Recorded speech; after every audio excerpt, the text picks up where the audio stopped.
The storm had been hammering the valley for 2 days when Ansel found the barn door standing open and something breathing in. The dark beyond it. He lifted the lantern and the light fell across her all at once, a woman taller than any man he had ever stood beside, her skin a deep and living emerald green like the underside of a whet leaf held up to a candle, one arm clamped hard over a wound low on her ribs, a short spear angled toward him in the other hand. She did not beg, she did not run, she set her back against the stacked grain sacks and watched him the way a cornered creature watches, already deciding which of them would have to fall first. Rain roared on the roof above them both, and then, from somewhere far down the valley, beneath the wind, a horn sounded, low and long and hunting, and the huge green woman flinched as though the note had reached in and touched the bone of her, and she pressed herself deeper into the dark where the lantern could not reach. Whatever waited at the far end of that horn, she would sooner bleed out on a stranger's floor than be found by it. Ansel stood in the doorway a long moment with the cold at his back. Then he stepped inside, drew the door shut behind him, and closed the sound of the horn out into the night. He did not sleep much that night. He sat on an upturned pail near the door with a hayfork across his knees, more for his own nerves than any real defense, and watched her bleed slower and slower as the hours wore down. Ansel kept the orchard alone on the cold shoulder of the valley below the village of Ashcombe. 12 rows of old apple trees and a cider house, and this barn, worked with 2 hands, one of which had never fully closed since a press beam came down on it in his second autumn there. He was not a big man. He'd come to the valley a boy alongside an uncle already dying, inherited a debt-heavy orchard and a name the village had never quite decided to trust, and made his peace years ago with being tolerated rather than welcomed. So he understood better than most what it was to be watched and found wanting. By the gray of first light, the woman had stopped bleeding, and she let him come close enough to see the wound was a clean cut gone shallow, and to see her clearly for the first time.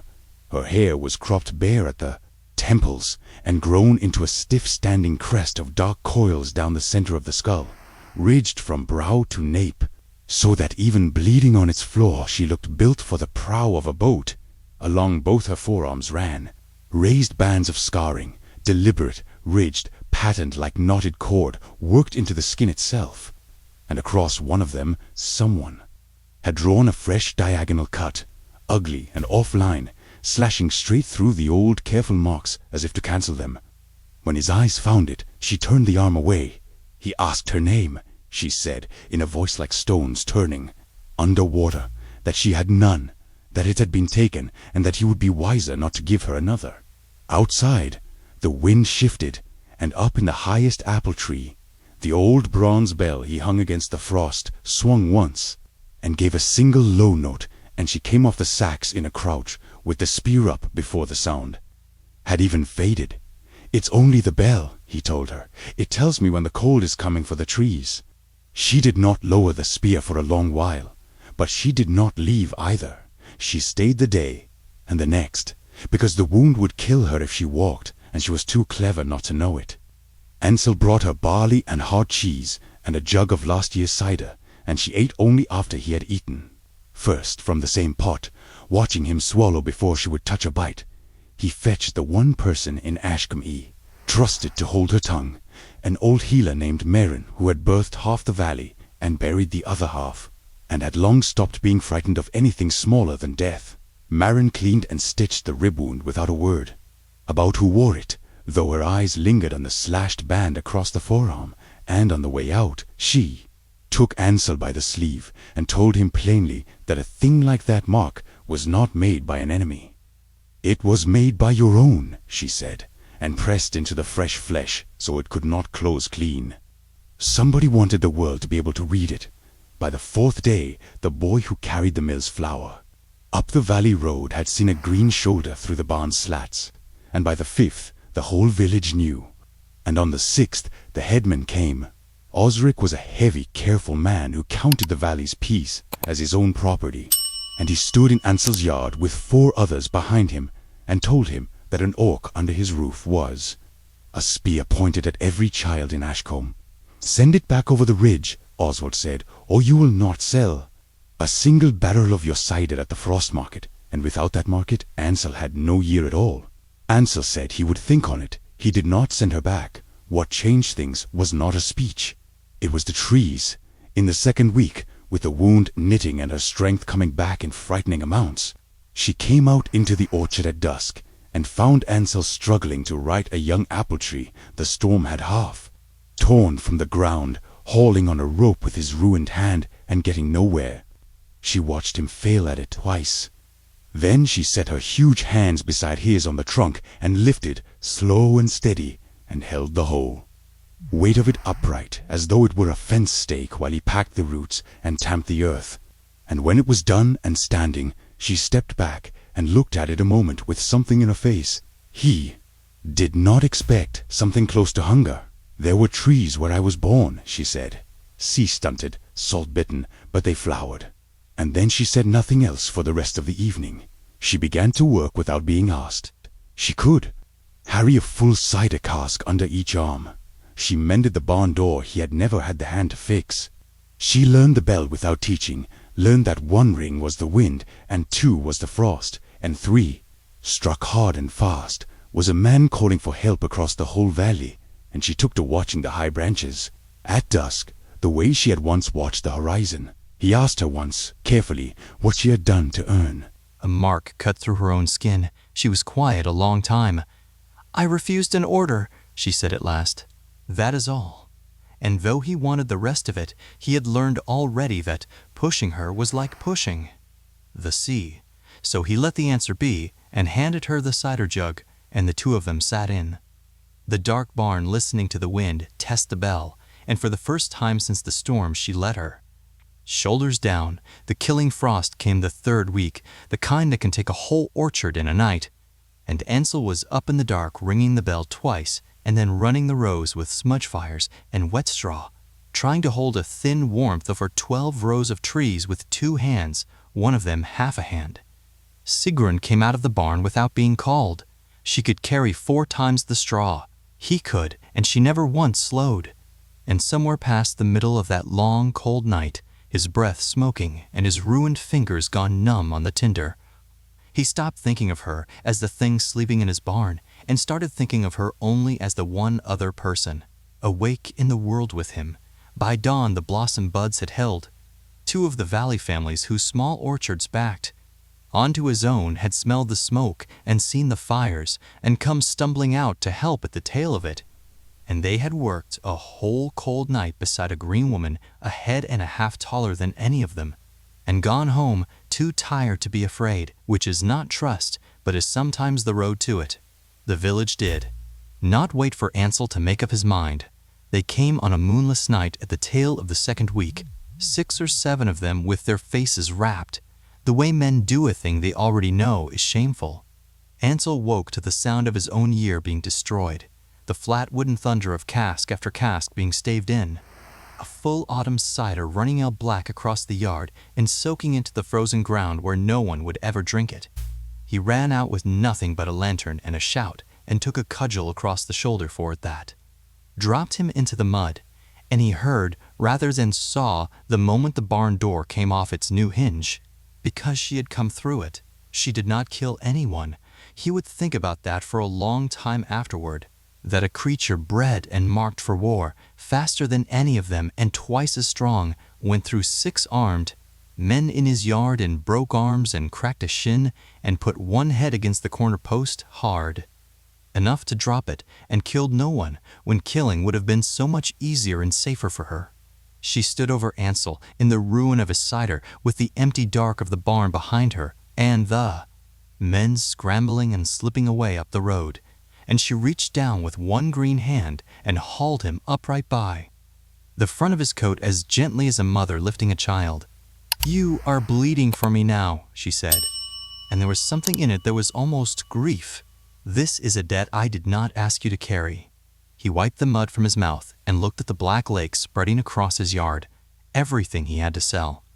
That year gone into the ground, and he told her that he had chosen it, same as she had chosen not. to kill a single one of the fools who had earned it. That was the night she stopped watching the door. That was the night she started watching him. His shoulder was black and yellow for a week where the cudgel had caught it, and on the second morning he found he could not lift the cider jug with that arm at all.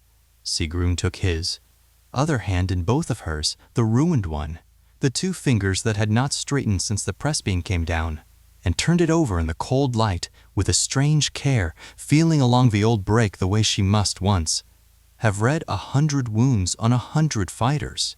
It does not have to be useless, she said, and showed him how. To set his thumb to carry the work the dead fingers could not, a soldier's trick for a soldier's ruin, it was. The first time she had touched him without a fight somewhere in it, and neither of them said a word about that. She told him the rest of it 3 nights later, sitting in the cold barn with the wrecked yard beyond the doorway, because he had bled for a truth and had bought the right to hear it. Her people were the Tie-born, she said, the Skerrigan, who lived where the mountains fell into a gray sea in the north and who had raided that coast and the coasts below it for longer than any of them could count. She had been raised to lead them, not to rule. The ruling was the old matriarchs, her grandmothers, the woman they called the Sea Mother, but to lead the boats, to carry the war down the water each season, because the blood in her was the blood the old law said the fighters would follow. And one spring, standing off a human shore in the dark with the boats behind her, waiting on her word, she had looked at the small sleeping village they had come to burn, and she had not been able to make the sound that sent the men in. She had turned the boats home and let the humans wake and run and live. And for that, for mercy, for a soft place in an heir who was supposed to have none, she had been named Oathbreaker, and the woman who named her had cut the mark of unmaking through her arm with her own knife and cast her out to die on the ice. And it was not a small seat she had been cast out of, she told him. Without a clear air, the boats would splinter the very season the Sea Mother died, each captain hungry for the water and answerable to no one, and the first shore they would fall on to prove themselves would be the nearest soft one. Which was his? Ansel asked quietly. Who had held that knife? My father's sister, she said, the law speaker, Brenna, the one who has wanted the Sea Mother's seat her whole life, and who could not have it while I stood in the way. And then she was silent, and, because he had asked her for nothing, she gave him the one thing she had left. That was still hers to give. My name, she said, before it was a title and before it was a crime, was Sigrun. He said it back to her once, carefully, the way you set down something breakable, and she closed her eyes, as though she had not heard it spoken kindly in a very long time. He had 10 more days of it, 10 days in which the frost came and the bell rang, and Sigrun stood the night watch in the orchard without being asked, and he found, to his own quiet alarm, that he had started listening for her step. Then the horn came back. It came at midday this time, out of the north, and it was not 1 horn but 3, and Sigrun stood in the orchard row and did not run and did not hide, and told him without turning around that they had found her, and that she was done running from them, and that whatever happened next, he was to say the barn had been forced, and he had known nothing. They came up the valley road on shaggy northern horses, a dozen Tide-born warriors, in oiled sealskin and salt-bleached leather, and at their head rode a woman. Ansel knew before a word was spoken, because she had the same green and the same height as Sigrun, and none of the same warmth. Brenna sat her horse in the wrecked yard and looked at the woman she had exiled to die, and she did not look surprised, and she did not look glad. She looked like a merchant who has finally located a lost and valuable thing. The Sea Mother is dying, Brenna said. The line is down to you and me, and the law will not let me hold the boats with only my own thin blood behind me. So the clan has come to collect its heir. You will come home, be shown to the hold as the Sea Mother's living blood, and you will do as the law and I require, or this valley learns what my warriors are for. And Ansel understood all at once the shape of the trap, because it was not a rescue. The woman who had cut Sigrun out of the world to take her place now needed her back alive and standing and pliant, a body with the right blood in it to prop up a claim. And once the hold had seen its heir bow to Brenna's hand, the heir would be worth precisely nothing. Brenna gave them until the turning of the tide the next dawn. It was, Ansel would learn, a piece of the tide-born law she was using. Like a blade, an heir could be reclaimed by the clan, but only if she came to the claiming freely, before witnesses, and let the old marks be read and restored. Come willing, and the exile was undone, and the seat was Brenna's toe. Steer through her. Refuse. And Brenna's warriors were within their law to take the valley apart, hunting a runaway oathbreaker who had, after all, sheltered here. Either way, Sigrun's own hands built the cage. Before she rode back to her warriors' fires, Brenna turned her horse aside to where Ansel stood and looked down at him the way a person looks at livestock. She offered him silver, a real weight of it, more than his ruined year of cider would ever have brought, to put his mark to a paper saying the orc had forced his barn and fled north alone, so no human would be left remembering how gently the heir had been taken. "Take it," she said, "and be a wealthy man, and forget the color of her skin." Ansel looked at the coin a moment, because he was poor and honest enough to feel the pull of it. Then he told her the barn had a door, and she was welcome to leave through it. Brenna did not look angry. She looked, if anything, faintly satisfied, as though she had just measured how much trouble he would be. That night, Tor came down alone to the barn. He was the oldest of the warriors, gray at the temple, one of the men who had once rode at Sigrun's back, and he came without his spear and stood in the doorway like a man at a grave. "They tell the young ones you ran," he said to her, "that the heir turned coward and fled her oath in the dark." Brenna has told that story so long, the hold believes it. "None of them know you turned the boats to spare a sleeping shore." He looked at the slashed band on her arm, the unmaking cut, and his jaw worked. "And none of them know she cut that with no elder to witness, and no matriarch's leave, which by our own oldest law makes it no lawful unmaking at all. Only a woman with a knife." He had carried that knowledge alone for 2 years, too afraid of Brenna to speak it. Sigrun asked him very quietly whether he was afraid now. Torg looked out at the orchard and the frost coming silver on the grass, and he said that he was more tired of being afraid than he was afraid, which was not the same as brave, but might do. Sigrun meant to go. Ansel found her before dawn, standing in the orchard under the highest tree where the bronze bell hung.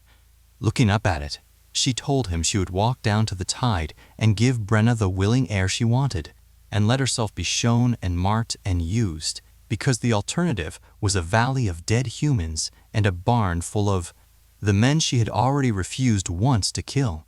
She said it flatly, the way she had said everything the first week, as though her own life had gone back to being a thing that did not much matter.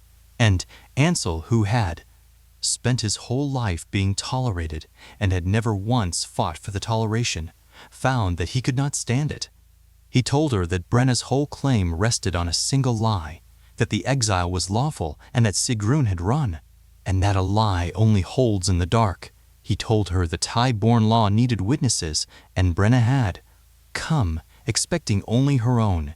He told her he had a bell that could be heard across the whole valley, and a village that owed him nothing but might owe the truth something, and a healer who had seen with her own eyes what that mark really was. "Bring it into the light," he said. "Make her do it in front of everyone, humans and tide-born both, and make her marks be read true by someone who knows the reading. It is a small chance, but it is a chance you did not have on the ice." Sigrun looked at the bell a long moment. Then she looked at him, and she said that no one had ever tried to keep her before, only to use her, and that she did not quite know yet what to do with the difference. The claiming came at gray dawn on the frost-hard slope above the cider house, where the whole valley could see. Brenna set it there on purpose, to shame the human who had harbored her heir, and Sigrun let her, because Ansel had asked her to choose the ground she could be seen on. The Tideborn stood in a half-ring with their spears grounded. Sigrun walked into the center of them bare-armed in the cold, the 2 bands of scarring plain on her forearms, the ugly slash across the one plain too. Brenna lifted her knife too, cut the old marks whole again, and speak the words that would make the runaway an heir and the heir a puppet. And Ansel, up in the high tree with the frost burning his ruined hand around the rope, struck the bell 3 times. Hard and fast and ringing, the call that meant a man was dying and the whole valley must come. They came because they had always come to that sound. It was older than their quarrel with him. Osric came first up the slope with half of Ashcombe behind him, ready for a fire or a flood, and stopped dead at the ring of tie-borne spears. And into that held breath. Before Brenna could finish, old Torg grounded his spear and stepped out of the ring and said, loud enough for warriors and villagers both, that the unmaking she was about to restore had never been lawful. That he had stood there 2 years gone and watched Brenna cut that mark with no elder present and no matriarch's word, against the oldest law they had, and that every man who had rode the northern water knew in his gut the heir had not run, but had spared a sleeping shore and been punished for the mercy. One witness might have died for it. But Marin the healer pushed through the villagers and said, in the flat voice of a woman who had handled every wound in the valley for 40 years, that she had stitched this orc's side and read her arms, and that the slash across the old marks was fresh cut and forced open so it could never close clean. The work of someone who wanted the shame to show, not the work of honest justice. And then Osric, who had wanted only to send her back over the ridge, looked at the spears and the smashed casks in the yard below, and the mark on her arm, and said, because he was a hard man, but not in the end a liar, that the orc had been 10 days under his valley's eye, and had killed no child and no man, and had gone through 6 of his own people who came to do murder in the dark, and left every one of them breathing. Truth from a human, truth from the healer, truth from the oldest of her own warriors, and the tie-born standing in.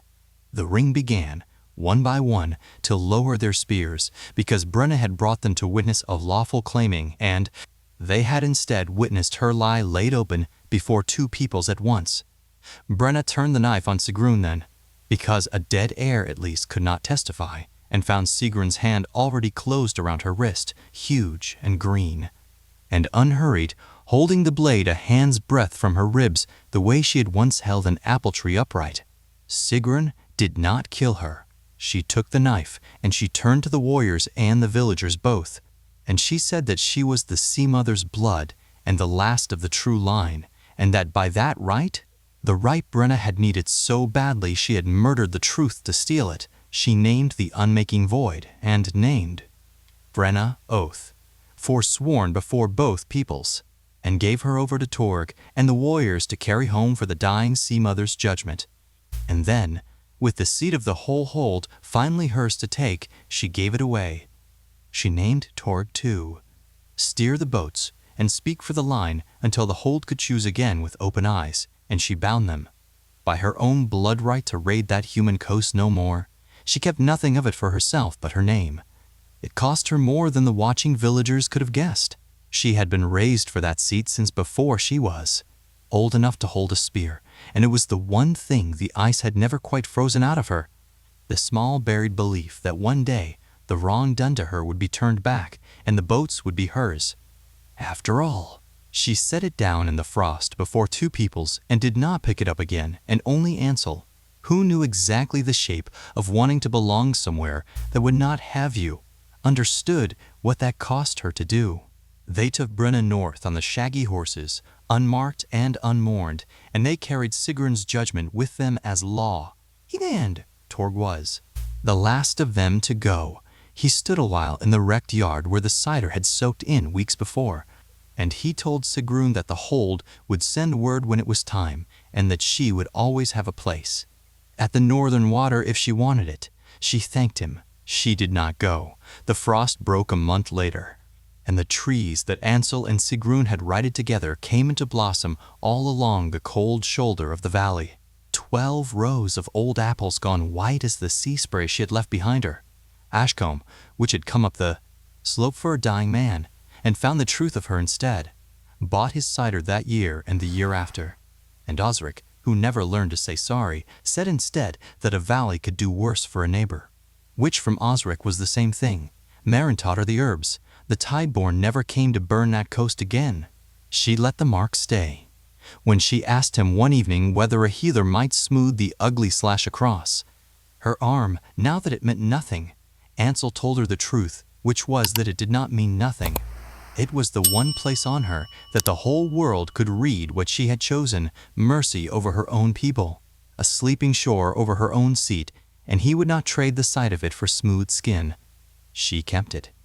And that spring they took the old bronze bell down out of the high apple tree and hung it new at the orchard gate where the valley road came in, so that it faced the north and any lost thing coming down out.